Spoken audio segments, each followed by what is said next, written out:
So what's your current sense of like, okay, 3D materialist reality, dream time, we've talked about the space that you're in when you're in ceremony and ayahuasca or mushrooms or something. Do you have a sense of how all those, like, how do you map that out for yourself in terms of like reality? I think that there are multiple dimensions, and it depends on my level of vibration on when I'm accessing them. Or, and I actually teeter now. Now, the whole holographic world has kind of thrown me a bit. CIA released a bunch of documents basically confirming that the world is a hologram. And then part of me is like, well, is this just some sort of psychological operation to get us to not understand our true power and to think it's all a simulation? Or is it a greater chance that this is actually a simulation, but it's part of existence anyways? This is what I evolved into this time. And so for me, a lot of times what I lean into will be what I need at the time. And that's what feels true for me. And so recently it has been that I will create or experience a different version of the exact same reality depending on what level I'm vibrating on, which is why I have been focusing more on my personal vibration, that feeling that one truth of love in my body and trusting that that's going to manifest in my material world. But it's can also be why, I mean, there were experiences when I was in my 20s where I would be with one of my friends who was going through a harder time, and I'd like leave something and be like, that was amazing. And she had a whole different experience and thought was terrible on every level. Like, oh my God, this person tried to fight us. And I'm like, what are you talking about? I did not see those people. I did not experience those people. I had a conversation with them. I've experienced this vibration and you experienced them in a whole different vibration. Like, you created an entire different scenario, and I used to think she just made stuff up. And like, I don't know what you're seeking out, but you have to see the negative in everything. And so you can look at that in like the spiritual sense of maybe she was in a different dimension while we were together. You can look at it as the people will seek negative or seek experience that confirms their current vibration. I like to see it in the more spiritual aspect. And so with when I'm dreaming, I'm not confined by my own ego. And so it allows me to access different realms that are right here that I may be able to access when I'm awake if I were to rise that much higher, if that makes sense. Yeah, your story is making me think of, so I've done a lot of adventuring, and uh I think really early on I got into the ability to reframe like all the challenges as like, let's see what happens. How, how am I going to grow from this? And then to other people it's still just like a miserable it's just like too much cold rain, or like we're just too lost, or we haven't eaten in long enough. uh so, so I totally get where your friend is coming from. I do too. And I, especially when my body is not comfortable, it's hard for me to access a different vibration of mind, I suppose. This one was particularly interesting though, because nothing was going on really. Like, we had minor conversations with people at like a WeWork, and I just thought we were like making small talk with people, and then we end up leaving, and she's like, they hated my boyfriend. They were making fun of his accent. I was like, I don't think anyone has ever made fun of a British accent ever, has experienced anything other than envy of a British accent, first of all. Second of all, I actually knew these people personally and I know their hearts, and I knew they would never do something like that. And so it was just so interesting how, even in something where it didn't take any effort for me to reframe it, I wasn't even trying to reframe it, and I could see how reality could be distorted depending on your state of mind. And like I said, this person was going through a really hard time. She had lost her father. She felt alone and had financial hardship. So she was already in this negative mindset that we both knew she was in. But it was so interesting knowing her so well to see it just completely transform such a mundane moment into something so terrible for her. I've had situations where I'm like in a room of people having a conversation at some event or something. And it's like all of a sudden I can see, it's almost like I can see their egos.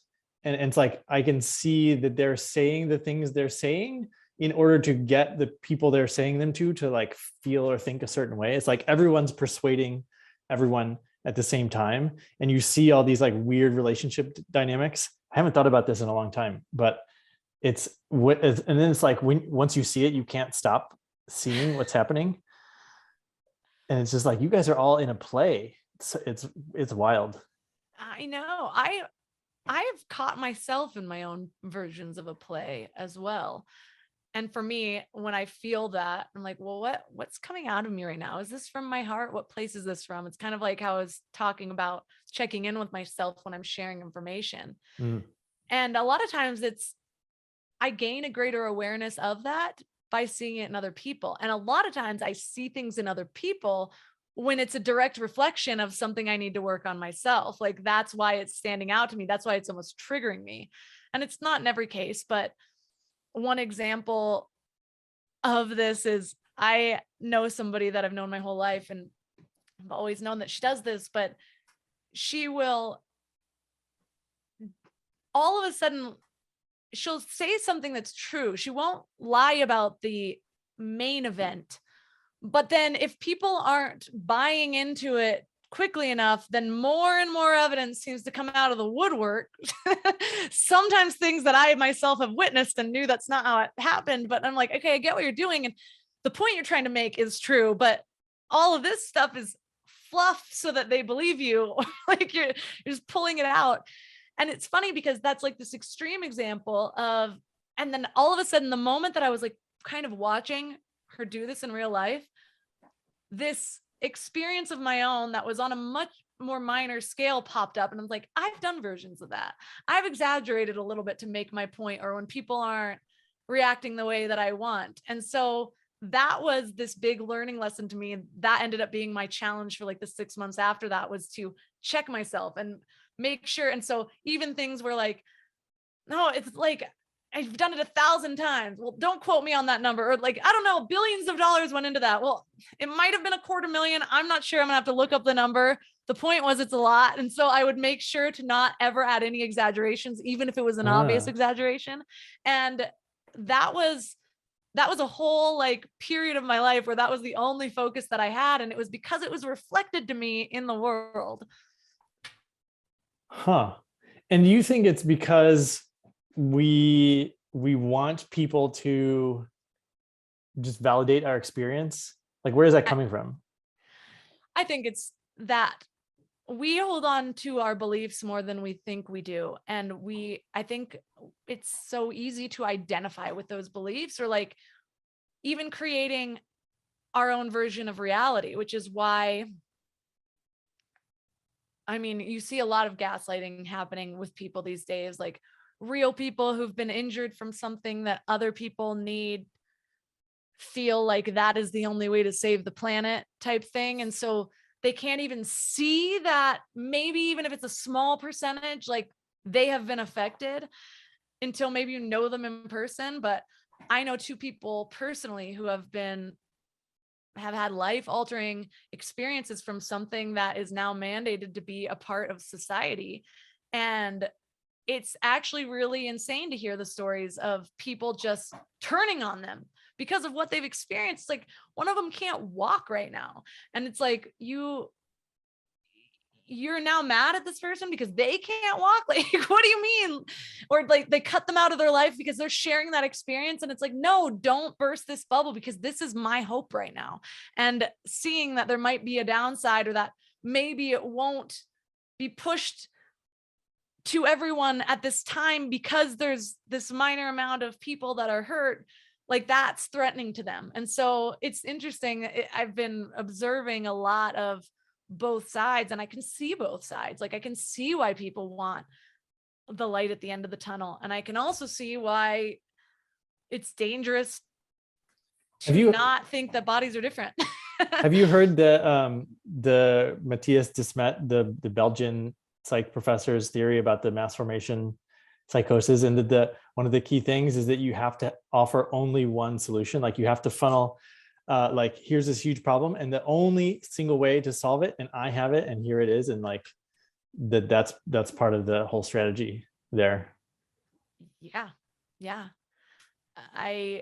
I don't doubt it. And it's because I can see the glazed over look. I can see I have a family member who got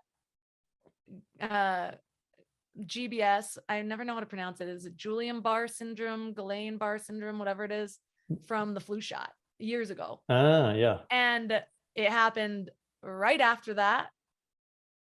And still, he and his wife in the beginning refused to see that connection, even though it happened right afterwards. Then it was, but it was just, they made up every excuse possible as to why their situation was different. And they still, I mean, they were the first to line up for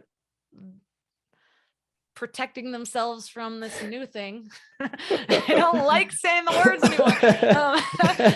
Protecting themselves from this new thing. And yeah, it's just interesting to see, like, even asking certain questions, you know, when you can see somebody turn off, and I, whatever, more power to them. If this still makes them feel safe, they're also creating the reality. Like if they feel unsafe not having it, who knows what that's attracting. So I'm not here to shatter anyone's reality that they are creating. I just know my own. And I also understand that I have been prepped in a certain way because I became skeptical of the pharmaceutical industry when my dad died of cancer, and they only offered one way and never told him about changing his diet, never told him anything else. And so then I started researching it after he died, and I found out that chemo only has a 2% success rate, which is about the same success rate as if you don't do anything. And I'm not saying that it's not doing anything, but I'm also saying that the last year, from the time he was diagnosed to the time he started chemo, his life was over then. He was pretty much bedridden most of the time, and then he died. And so I know he was skeptical of that, and I don't know. So I was already skeptical of that. I already began living my life in a completely holistic way. I was overprescribed drugs in my 20s. Another family member had an opiate addiction from overprescription. Like there's just so much that have made me question things. And so of course I was going to question this other thing pretty early on. It was coming from an industry that I did not trust. But I also get that other people have never had any of those experiences. And they may have had experiences where their family member was saved by the pharmaceutical or the medical industry, and or their baby was saved and born prematurely or something like that. And they have the utmost trust, or they have family members that are doctors and they know their hearts and they know they wouldn't do harm. And so they have a whole different reality around it. And for me to think that there's no validity to their experience is just ego. And that's not right of me either. And to understand too, that I believe we are all aspects of God having a human experience. And so we're meant to have opposite experiences. It's the only way to have the full spectrum. And so there is value in that. And that's just something I need to trust. And I don't know if I went on a whole different tangent from your question, but that's where I came out. Yeah, that's good. No, because it's so if you take this perspective, if I take this perspective of, as if you go back far enough, we're all fractals of the same source. And then like, it seems like we're different because we're so far down the branches. Hey friend, thank you so much for watching. If you enjoyed this particular clip, then I have something else I want to tell you about, which is the League of Superconductors. It's a business mastermind that I run to elevate the greatest change makers of our time. That is people that I like to call quantum entrepreneurs, metaphysical, spiritual teachers, healers, coaches, light workers of different types. And this is a year-long business mastermind starting in May of 2022. So if that's the type of thing that you're looking for, if you're looking to better fuel your mission by having a business that brings in all the abundance you're looking for, that both operates at the 3D level, serving the people of Earth, and at a multi-dimensional level, bringing in all of the higher wisdom and experience that you have access to. That's what we're doing. So if that sounds like something for you, then you can check out the link below, read a little bit more about the program, what we do each month. And I also invite you to apply for a call with me, a strategy session. We can get to know each other. I'll coach you a little bit, and you can decide if that might be the exact thing that you've been looking for. All right, thanks so much for watching, and I'll see you next time.